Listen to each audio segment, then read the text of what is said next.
Iowa State up first, Freddie, because a lot of people have them, I guess, on a pedestal for knocking off Oklahoma State in their only defeat for the 2011 college football season. But looking at it very closely on the Rutgers side, actually, 3 of their 4 losses have only been by, I believe, 14 points. Of course, they did get the 22-40 loss last game at Connecticut.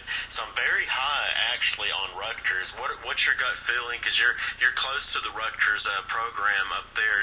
Do you think Rutgers may have more of an advantage since people may be talking a little bit more on the Iowa State side since they did knock off the Cowboys of Oklahoma State?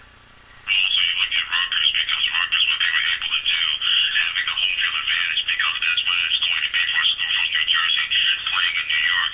But they have an outstanding wide receiver, Mohamed Sanu, who had 109 receptions for 1,144 yards. I think because we talked about Rutgers about 3 or 4 years ago when they had that almost undefeated regular season, they got up a lot of attention for Houston football. They have that big post that level set, so maybe people are probably looking at Rutgers saying the game is not as good as the Big 12. A Big 12 team like Iowa State, even though they're 6-6, should come in and beat a Rutgers team. But Rutgers, they do have a lot of talent. They're favored in this ball game and playing at Yankee Stadium. They're going to have that home crowd on their side. That could be a problem for Iowa State. Nick, I want to get your thoughts regarding a Pinstripe Bowl, which a team is coming from Iowa, coming east, and dealing with what they're going to have to deal with playing basically a home crowd in Rutgers at Yankee Stadium. Well, it is a difficult situation, Freddie, and I'm a college football fan, even though I'm a person of the media, obviously. And I did the bowl pickup at the different websites, including ESPN, which has the best one, by the way. And initially, I had Iowa State winning this game, but a couple of days ago, there was something that happened in the Iowa State program that changed my mind, and that was the hiring of the Iowa State offensive coordinator, Tom Herman, went to Ohio State to be on Urban Meyer's coaching staff. And because the Iowa State offense was obviously the best part of their football team, I think losing their coordinator before the bowl game, coupled with traveling east, gives Rutgers a serious advantage in this game. So I actually pulled the political move and did a flip-flop on the pick. I went from the Cyclones to the Scarlet Knights in this one, Freddie. And it was mainly, like I say, because of the fact that Iowa State lost their offensive coordinator. It's tough to prepare for a bowl when you have a very good assistant coach that you lose. It's a difficult situation for Iowa State. Well, also another nugget, Rutgers, actually, I may want to add, Iowa State gives up, 195 rushing yards on the ground, while only 91 yards are only produced on the ground for Rutgers. So Iowa State's given up a lot on the ground, and Rutgers not really a running attack. Do you think that may be a problem, or do you think that how do you see that, Freddie? Do you think that could be an issue? Well, I think both of these teams are going to put the ball up in the air because Jared Garnett has been a terrific quarterback since being inserted into the Iowa State lineup as a freshman. So I don't worry about Iowa State not running the ball so much because they're going to put it up in the air. They have that mix of the spread offense. But Gary Nova, another freshman quarterback for Rutgers, he has been able to kind of help out Rutgers in terms of not having a good running game. But he and Mohamed Sanu have been a good combination for this football team, especially down the stretch. So the running game, I think, is going to determine who can have a big play in the running game. But it may not be essential for either one of these teams to win because both of these young quarterbacks are going to have a say in who's going to win this ball game on December 30th at Yankee Stadium in the Bronx, New York. Also, too, Freddie, Greg Schiano is, you mentioned the success of the Rutgers program, and sometimes they don't get national publicity, but he's quietly put together a consistent makeup of a team, and I know Iowa State is building a good program and actually had a great win over Oklahoma State. But if you think about the whole season in retrospect, without that Oklahoma State win, this team's not even in this game. Now, I know Oklahoma State's a very good team, but I, for one, believe Stanford's going to beat Oklahoma State. I know that's not the initial topic of conversation, but I'm not really on the Oklahoma State bandwagon that other people are on. So if you figure that into my way of thinking, I'd be surprised if Rutgers didn't win this game. However, I do want to add the main reason they are favored is because of the record, and because there is no quote-unquote actual home field advantage.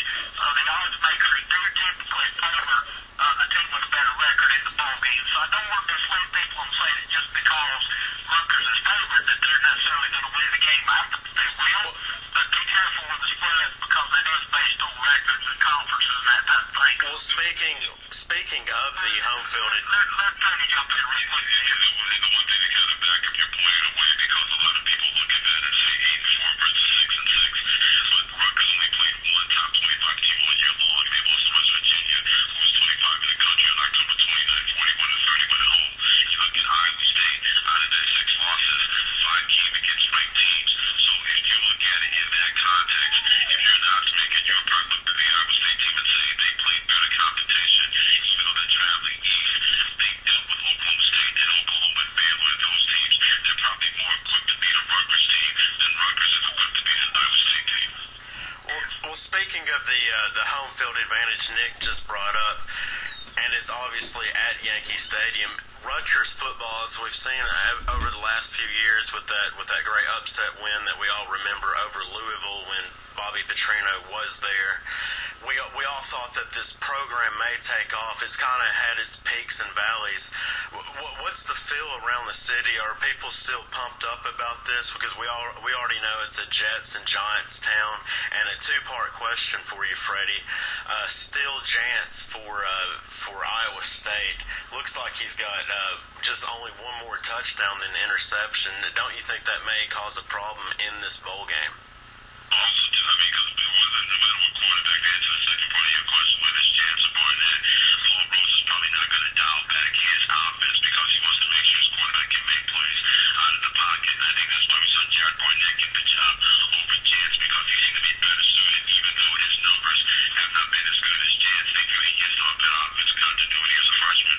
As far as Rutgers is concerned, Rutgers is going to fight 2 battles in the tri-state area. As you mentioned, Jets and Giants, they're going to roll the roast as far as football is concerned in the metropolitan area, whether it's New York, New Jersey, or Connecticut. And number 2, New York has never been a big college football town. They enjoy having a Pinstripe Bowl, but that's more for teams coming from far away like Iowa State. It's great for their fans, it's great for their supporters to have a chance to spend the holiday season in New York. Rutgers are just glad to be in a bowl, and the fact that a lot of their fans will be there will make it a very attractive bowl at the Pinstripe Bowl for their fans. But in terms of college football having a foothold, Rutgers was able to do that because they were undefeated and they were the talk of the town. But for anybody to expect that that was going to continue in New York, even Greg Seattle, the coach of the Scarlet Knights, be the first to tell you it's always going to be a pro football town, and you do what you can as a college football team in that area. Well, the uniqueness, I have a question for you, Freddie. With the uniqueness of the game being in Yankee Stadium, and of course we all know what Yankee Stadium is, the home of the New York Yankees, a great baseball field, that sort of thing.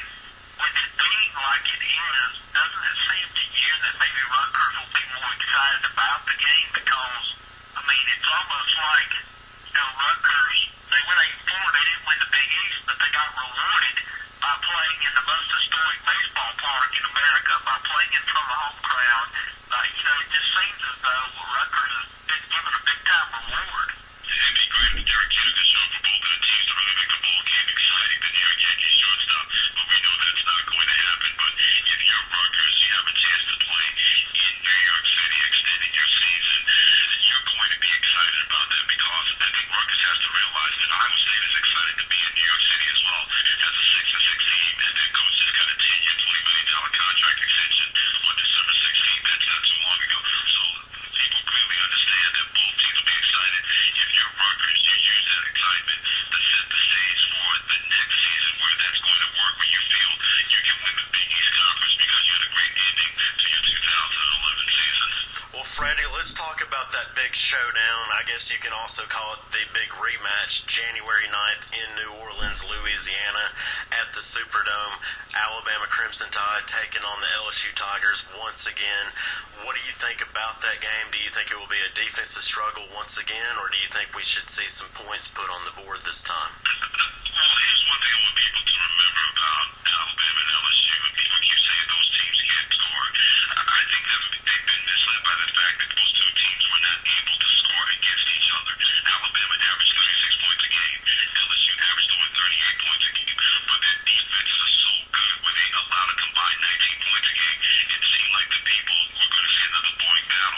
because of the missed opportunities that cost them the first team. I figure if they take advantage of some of those opportunities this time around, that I kind of expect them to win. Plus, I believe in statistics and probability, and I'd say anybody that can beat Alabama twice in the same year may be one of the greatest college teams ever if they're able to do that. But I tend to lean toward Saban and the Tide in this one. I think I had it at 27-16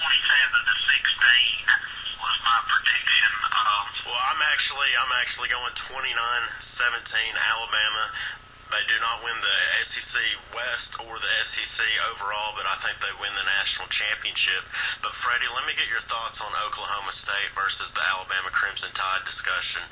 Is there even a discussion? Do you think Oklahoma State should be in the national championship game?